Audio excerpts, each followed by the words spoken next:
However, the more important manifestation that I would like to make today, Your Honor, is in relation to a social media post that I happened to see. And this was posted at 11:29 a.m.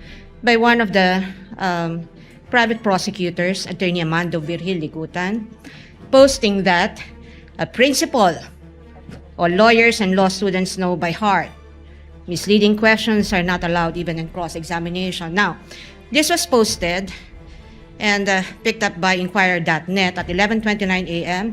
today.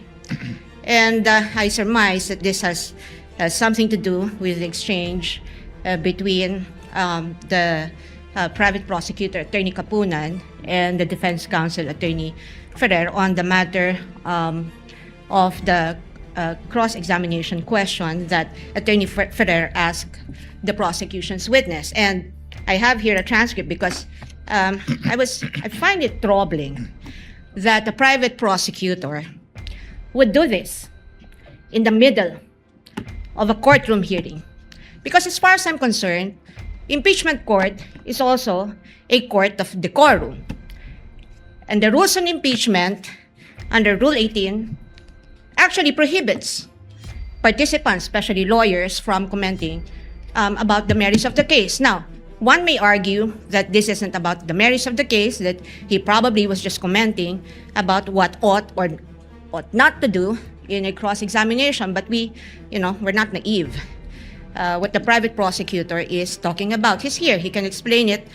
He can explain himself if the presiding officer so desires, but I really just find it in bad taste to do this at this time.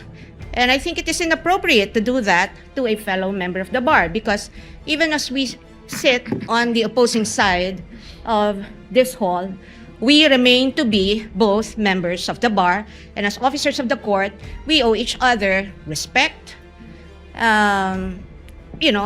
politeness, or even kindness. And it doesn't take one to be a lawyer to know that the first thing that our parents teach us to do is humility. Your Honor? No, I'm not yet done, Your Honor. In fact, I have asked one of our lawyers to review the actual transcript from the video that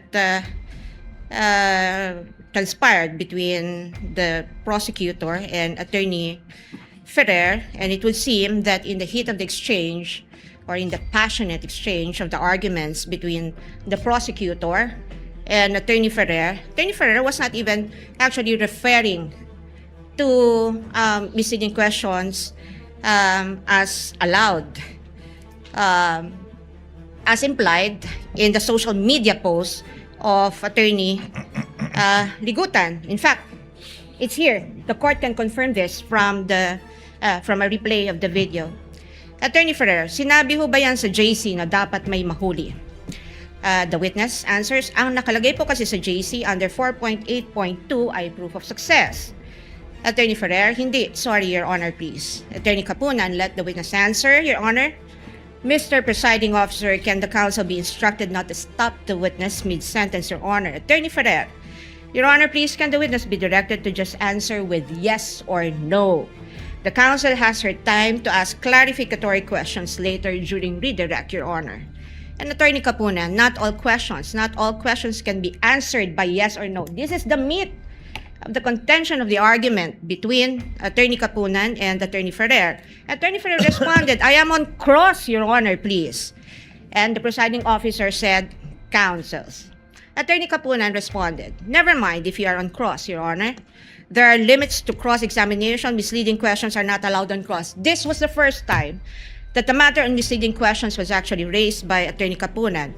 And Attorney Ferrer, for some reason, said they are allowed, but she was pertaining to the fact that the questions to which a yes or no answer may be answerable are allowed. She's not referring to misleading. I mean, in effect,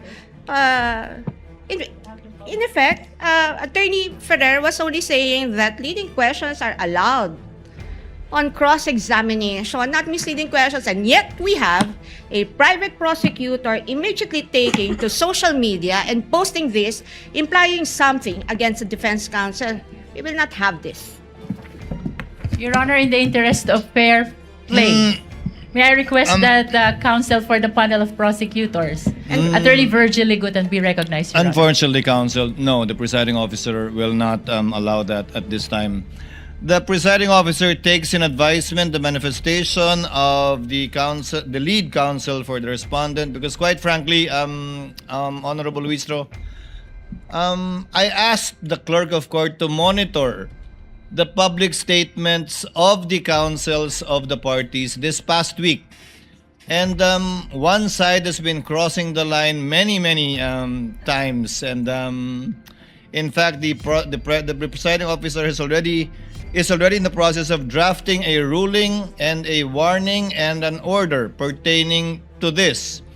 Because clearly, I can even name all of you who have been commenting on social media in violation of Rule 18 of the impeachment rules.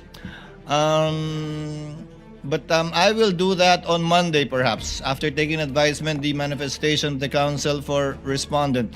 It's not really so much being cordial or nice or kind, but it's a basic violation of Rule 18.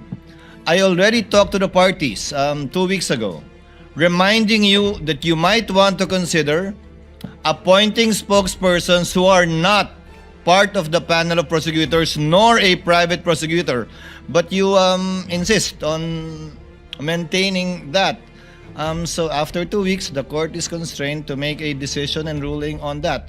But we will do that on Monday with the permission of both counsels. Then we will hear you, counsel, and we will hear Attorney Ligutan prior to the court's ruling on the matter. But be advised that again, we have it all on tape. We have been monitoring everything. We may not enumerate it one by one, but we will make the corresponding ruling on Monday. Thank you for bringing that up, counsel. It gives me a reason to actually issue the ruling, which we have prepared and have been preparing the past few days. On Monday, Attorney Ligutan, we will hear you before we make the ruling. Thank you. There being no other matter to be taken up by the trial, by the court, we hereby adjourn until Monday, August 17, still at 10 a.m. Your Honor, please, can the witness be directed? You just answer with yes or no. The counsel has her time to ask clarificatory questions later Your Honor, during not all redirect, Your questions. Honor. Not all questions can be answered by yes I am or on no. cross, Your Honor, please. Counsels. Never mind if you're on cross. There are limits to cross-examination. Misleading questions are not allowed They on are cross. allowed. I don't Counsels, think I need to lecture you please, that. counsels.